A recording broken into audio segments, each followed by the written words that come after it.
Sup Jim. So I haven't been posting a lot of video because frankly I haven't been playing online a lot, even though I seem to be playing the game uh, a lot, more just as much if not more than I used to. But I've just been playing offline because, as I think I explained in an email, I've been really just kind of reevaluating how I've been spending my time with it and just deciding like look, I gotta get really solid with execution for A and B with the combos that I can do.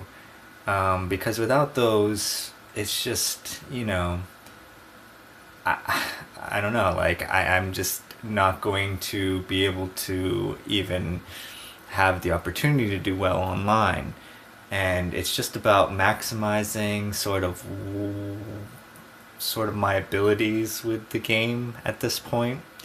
Like I'm never I'm never going to be able to make like godlike reads where it's like I can psychically tell what the other player is going to do before he does it, like some top tournament players do, like Daigo does, for instance. But then again, these players have 20 years of experience basically playing, sure, different, sure, they've been playing different iterations of Street Fighter, but it's basically the same game. And, like, they've had literally decades of experience with it, so they are familiar with every single little situation and are able to, know instantly what to do, like 10 moves ahead, and I'm just nowhere near that level. But the thing I figured I could do and can do is just really get my execution as good as possible and just be able to consistently hit different combos. Uh, not the most advanced stuff, but just very, basic, just basic combos, because without those, like, like the reason most people lose, even in top tournament play, as far as I can tell, is they don't. Um,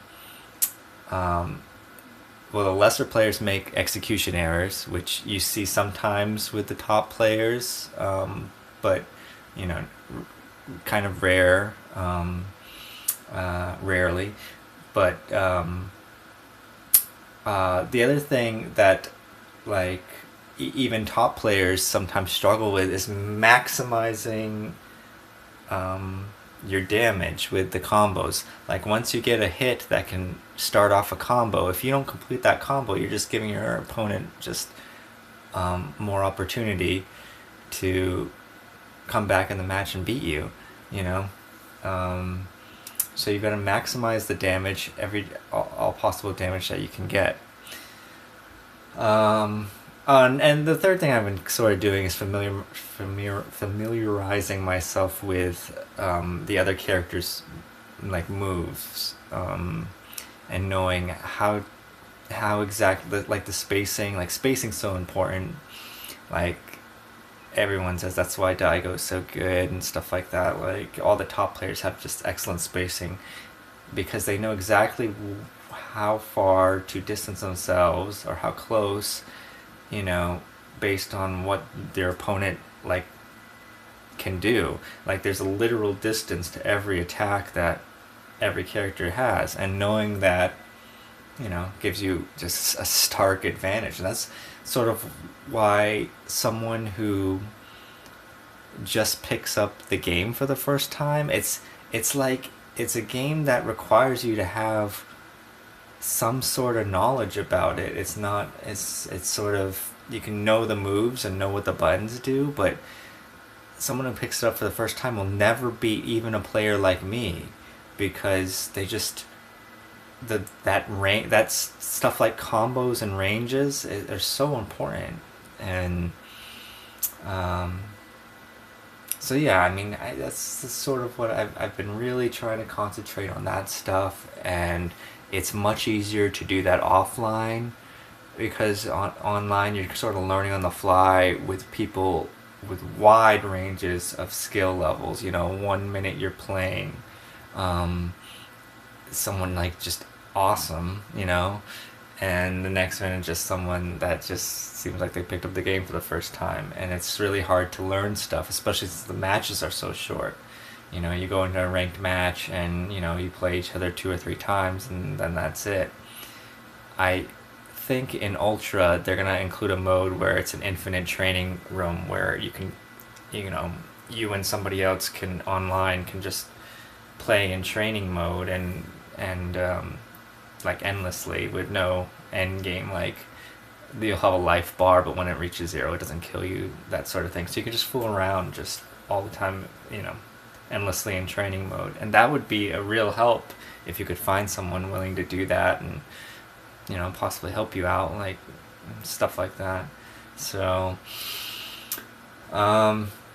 anyways, so I just played this match tonight. It's the first time I've been online in weeks, and I've just tried to it frankly it went so well that I saved it, and I'm making a replay of it, and you can see some of the things I've been working on for the past, you know, 3 or 4 weeks now or whatever it's been, in practice in a match. And I'm so, not that this player's really great. He seems to be, you know, I don't know, he has basically the same player points that I do. Like I said, that doesn't make, I don't know, that doesn't mean much, but he seems to be basic, you know, I don't know, he's not very good. But on my end, it's starting to look more like the thing I see when I watch Top Tournament play, and why I'm so compelled to keep watching Top Tournament play, because there's a flow to it, there's a beauty to it. So I'm so happy when my game translates into at least a little bit of that. So, okay, let's just start this match and I'll point things out.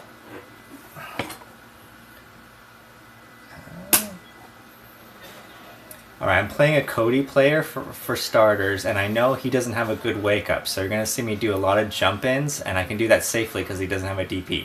That's a thing you haven't seen me do in a video yet, which is jump in and do, when he blocks, do a couple like short attacks, and then when he's in block stun, when he's like, when he's still sort of like, when he's not able to press a button, you go in for a throw real quick, and that's something a lot of top players do. And you'll see me do that a couple more times. So it's almost like if he blocks a jump-in attack, you know, players don't even mind, because chances are you'll get a chance to throw him unless he techs it. Here I'm maintaining the spacing. I know he has got a slide attack. I'm trying to maintain just out of it so he can whiff it and I can throw my own attack. That's a combo that you never seen me do in any other video. It's a 2-frame link, so it's not the... There I try a 1-frame link that doesn't pan out. But the other combo is a 2-frame link, and you know, not very hard to pull off with a little practice. But that's an example of an extended, you know, extended combo that, you know, maximizes your damage a little, and there I mess up. But maximizes your damage and gets you position and stuff like that, because it ends with a hurricane kick that sends them across screen, so you're in a position to throw a fireball at them or whatever, a follow-up fireball. Oh, I mean, that's another example of something. Like, he hit me with an ultra. You see my life not very high. I would have freaked out before. Like, but now I just, you know, I remain calm. I don't throw like a random Shoryuken Hail Mary, you know. Oh, there's the block stun throw. Jump in. Oh, there he blocked, but I go into that combo again. I don't know how that dropped. I think it was part of the lag, but that should have been just a combo for a kill. He throws out a Hail Mary Ultra, but I'm ready. That wasn't the optimal punish, but just to be on the safe side. There I go for that tick throw again, but he teched it. But, you know, I just keep my composure, throw the EX Fireball, and blows him up. Hopefully that, I don't know, it's probably a subtle difference, but I guess if you don't see it, you just have to trust me. That play is a lot cleaner, nicer, more beautiful than the previous videos, I think. And hopefully it'll just keep going in that direction.